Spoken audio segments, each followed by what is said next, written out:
Hello नमस्कार. आपल्या YouTube चॅनलवर तुम्हा सर्वांचं अगदी मनापासून स्वागत आहे. तर आज सकाळचे मी कामे वगैरे आवरून देवपूजा वगैरे लवकर आवरलेली आहे, कारण आम्हाला जायचं होतं गावाला. तर गावाला म्हणजे माझ्या माहेरी जायचं होतं. तर माझ्या वडिलाला बरं नाही म्हणून भेटण्यासाठी जायचं होतं.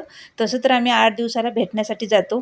तर आज एकादशी आहे, सगळ्यांना उपवास आहे. कुणी मंदिरात जाण्यापेक्षा म्हणलं वडिलाला भेटून येऊया. वडिलाला जरा जास्तच बरं नाही, फार अशक्तपणा आलेला आहे. तर 2 महिन्या अगोदर तर वडील एक 15 दिवस ॲडमिट होते. तर वडिलांची तब्येत छान झाली होती आणि पुन्हा घरी आले. घरी आल्याच्यानंतर मस्त छान असे जेवण वगैरे करायचे, फिरायचे. शेत आणि घर जवळच असल्यामुळे शेतात एखादी चक्कर मारून यायचे. आता एक 8 दिवस झालं जास्तच अशक्तपणा आलेला आहे. तर मी भेटण्यासाठी वडिलाला खास आलेले आहे. तर आम्ही 5-6 बहिणीच आहे. आम्हाला भाऊ नाही. मग वडिलाकडे लक्ष द्यायला पण कोणच नाही. आई-वडील दोघेच असतात गावाला. तर त्यांच्याकडं आजारी वगैरे पडलं तर लक्ष द्यायला पण असं कोण नाही. तर आम्ही सगळ्या बहिणी ज्याच्या त्याच्या संसारात व्यस्त आहेत. जसं कोणाला वेळ भेटेल तसं वडिलांना भेटण्यासाठी येतात. वडिलांना बघून थोडं डोळ्यात पाणी आले, पण या चिमुकलीला बघून हसू आले. माझी बहीण आहे, डिलिव्हरी झालेली मुलगी झालेली आहे तिला तिथं, लहान बहीण आहे. आणि मग शेतामध्ये आले आम्ही. तर ही आहे माझ्या वडिलाची शेती. मी, माझी आई आणि सर शेताकडे आलेली आहे. शेत आणि घर फार जवळ आहे. 5 मिनिट लागतात शेतात आणि घराला, अंतर एवढंच आहे. तर वडिलाला भेटण्यासाठी पण आले आणि शेतामध्ये फिरून येऊया म्हणले. कसं पीक वगैरे कसं आलेलं आहे. शेतामध्ये सध्या सोयाबीन आहे, कापूस आहे, तूर, मूग, उडीद असं आहे. तर हा छोटासा शेतकरी, तर बघू शकताय अजिबात पिकाला हात लावत नाही. कुठं कुठं तण आहे तेवढंच तण काढतोय तो.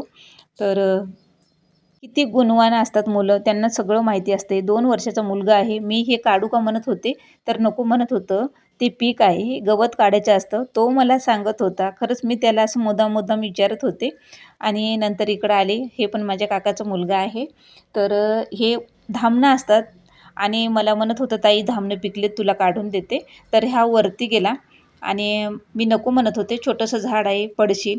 तर मला अशी धामणं काढून दिलेली आहेत. बघू शकताय माझ्या हातावर अशी आंबट गोड चव लागते. फार छान याची चव लागते धामणाला.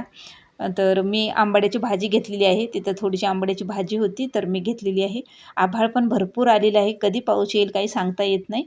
तर मस्त ताजी-ताजी अशी आंबाड्याची भाजी तर मी घरी घेऊन आता निघालेली आहे. तर घरी जाईल तेवढ्यात भरपूर असा आभाळ आलेला आहे. पाऊस कधी येईल सांगता येत नाही.